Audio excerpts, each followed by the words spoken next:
Click the links, join the channel here over at subscribe so I get a mailbox. You want to mail me some comics. So Disney Wish, globalist cancer, the Chads are touching grass, and blue-eyed man is always bad. Basically, all you need to know is diversity kills stories. So this movie is actually a great example of what a globalist astroturfed movie is, where nobody fits in with each other, nothing makes sense, and it's starting to feel like an artificial intelligence wrote it, which is either already here or just on the horizon. Rings of Power is a perfect example, but this is even better because it's only at 90 minutes. It's a much shorter version than having to watch, multiple episodes of Rings of Power, but it does the exact same thing in a much tighter package. And you can watch this, you can go sail forward if you wish. The first 15 minutes you watch this, you know what I'm talking about. And kids will watch this and they'll just feel something's missing. Like when you're a kid, when you're watching something that's bad. And this is bad. It honestly, it's kind of surprising. I mean, it's not like you can't point to any one thing other than the forced diversity that doesn't make sense. It's missing any spark of Disney anything. It's just nothing but propaganda, and the first 15 minutes will pretty clearly tell you. So this is a $200 million piece of globalist propaganda. Disney has gone mask off. Honestly, I should go back and look at the Disney movies over the past 10 years and find out where they started doing this, or if they just started, if it's a spectrum of they just kind of went slowly by kind of going in this direction where a tribe of people suddenly doesn't look like they're a tribe of people anymore. The first 15 minutes of this movie, we could watch it together on Telegram one night or something. So Disney's kind of gone mask off globalists over the past few years with the remakes and the race swapping, and they've been predictably losing their audience. Where they had an audience of probably mostly, I had to guess, European Americans, because they were huge in the 80s and 90s, and that was what the demographics of the country were back then. 30, 40 years ago. And they borrowed stories from European mythology, and their animations made sense because they were organically based in tribalism. Now they're dog feathers because they're not organic tribal stories. They have no foundation. They're nothing more than globalist propaganda.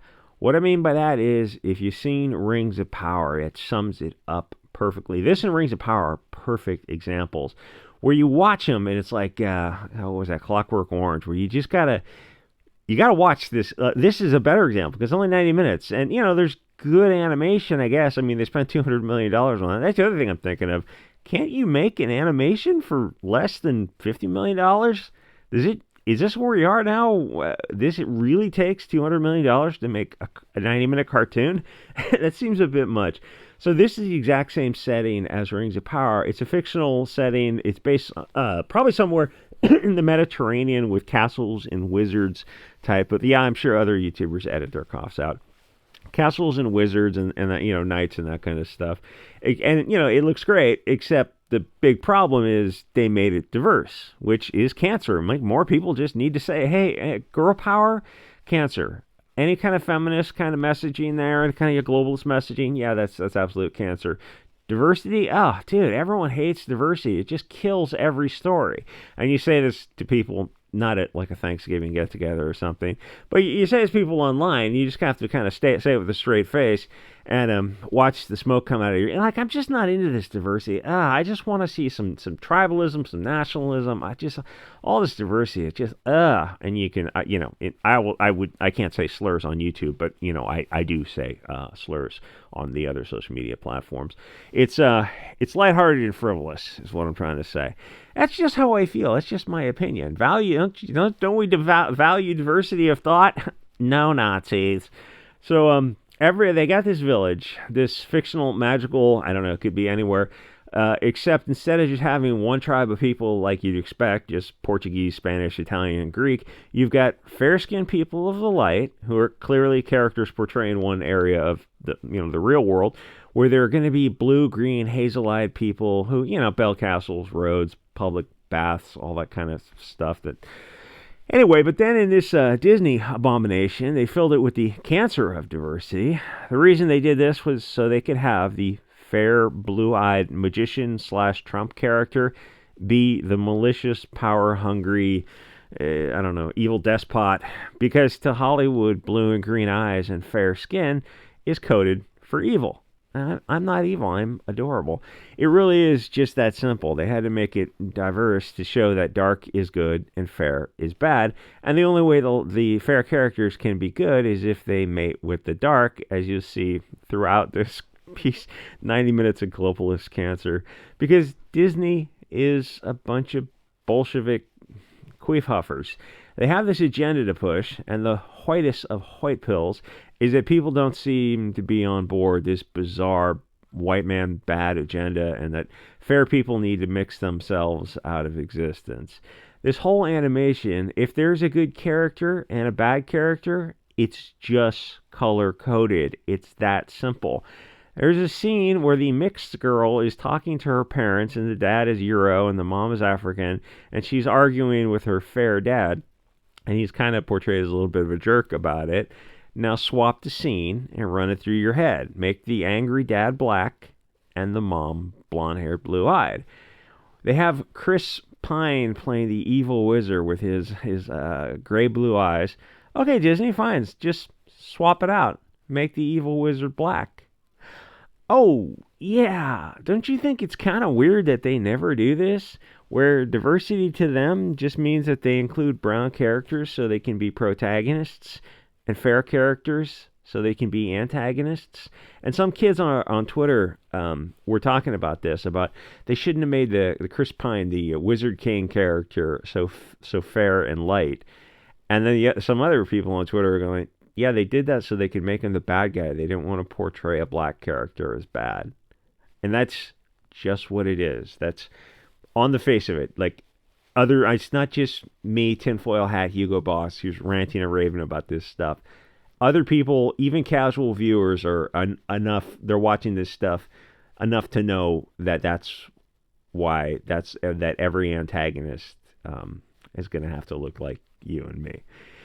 Anyway, so in this piece of garbage, this little fictional kingdom, there's a lot of race mixing with clearly African and European coded characters, and there are clearly Asian characters, and there's a bunch of tan, dark hair, racially ambiguous characters, just kind of vaguely Italian or something, Cecil types.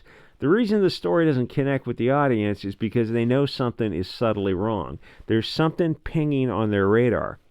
The kids might not know what propaganda is. They just know that the story doesn't feel right. Adults can explain it to them that the people at Disney are blood-sucking parasites who are pushing globalism because villages and kingdoms were of one people.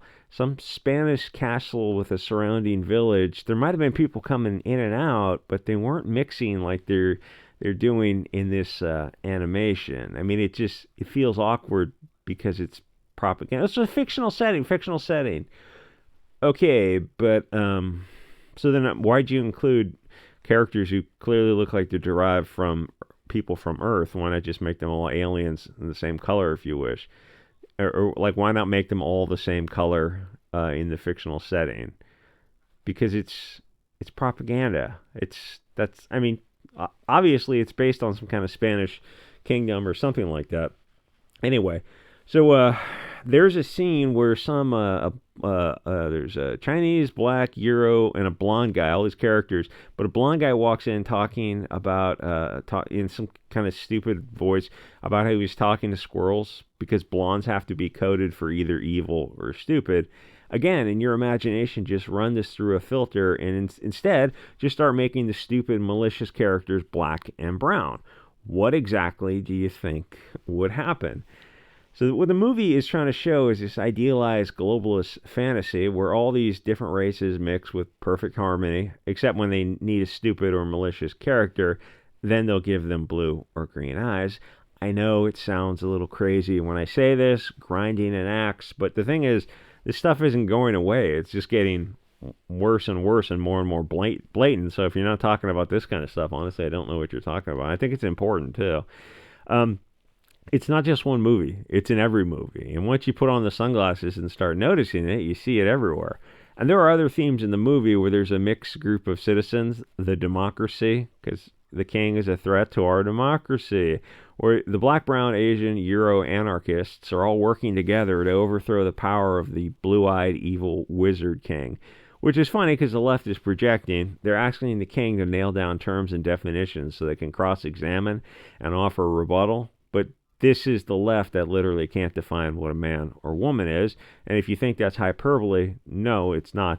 It's words are circular, have circular definitions to the left now. Like anything could be anything. You realize like you're not going to be able to build a society when anything is what you feel it is. It's like I'm a Irish woman today and a black woman tomorrow and a Chinese. You get the idea. It's like this is just absurd. At some point, the adults have to come back in the building. And you're not. You are what you are. You're not what you feel you are. Anyway, the other theme is that women are the ones causing trouble. So if you look beneath this, effectively they're saying giving women's rights was a huge mistake. That humans have a patriarchy for a reason, which, again, based. And that mixed tribe societies lead to failure, which historically is true. Diversity is weakness. It's what the word means. Diverse, the etymology of it. Because different tribes have different interests, usually adverse to each other. The other sort of own goal is that in this subtext about taxation is theft and overreach of the central government. There points an analog of an overpowerful federal government combined with a diverse populace constantly fighting. But in this movie, they're at the pre-Castro revolution stage that all commies go through, and they get in power and make things 100 times worse, as you saw in Cuba, China, Russia. Centralized power destroys liberty, but the movie doesn't want you to think about this concept, so they only show one side of it. Evil blue-eyed man and women, especially brown women, must take the power away from the blonde man, and then they can run society, which of course we've never seen in history because this is absolute nonsense. So take this movie and ask the creators of it, hey, instead of all these different tribes you don't fit together, what do you mean they don't fit together?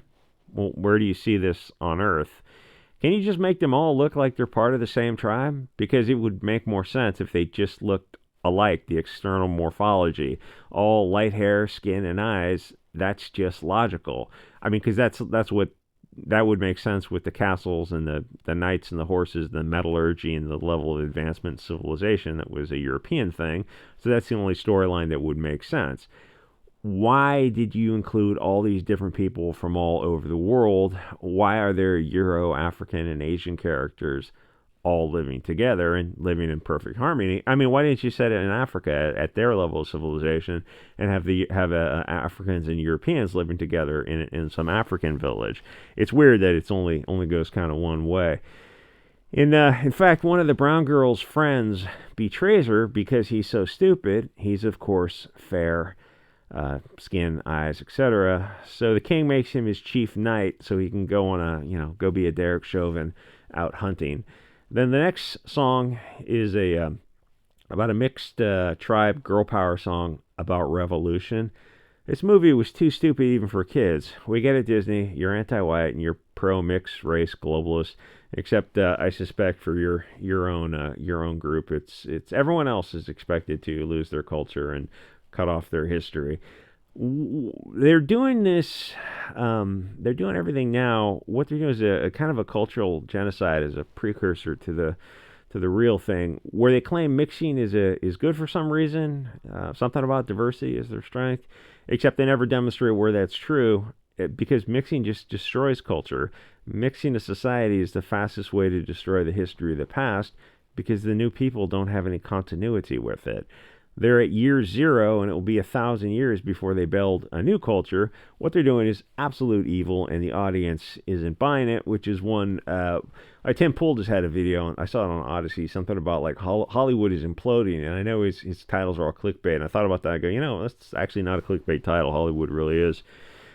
Because on one hand, you have these nonsense movies. This is one facet of the globalist crystal. On the other, you turn on the news and see how these events are working in various cities across the world because people have interests adverse to each other. So when you watch these movies, it's like a splash of cold water in the face to see something that's so obviously propaganda that nobody's on board with it. Anyway, this did not have the success of Frozen, which something they're going through the numbers of some of the Disney movies that did big numbers, and they go, well, like over $1 billion, and they go, well, Elementals has got long legs, and then someone points out it still hasn't made money. Yeah, it has long legs, but it still hasn't crossed over into being profitable. In fact, it's probably not.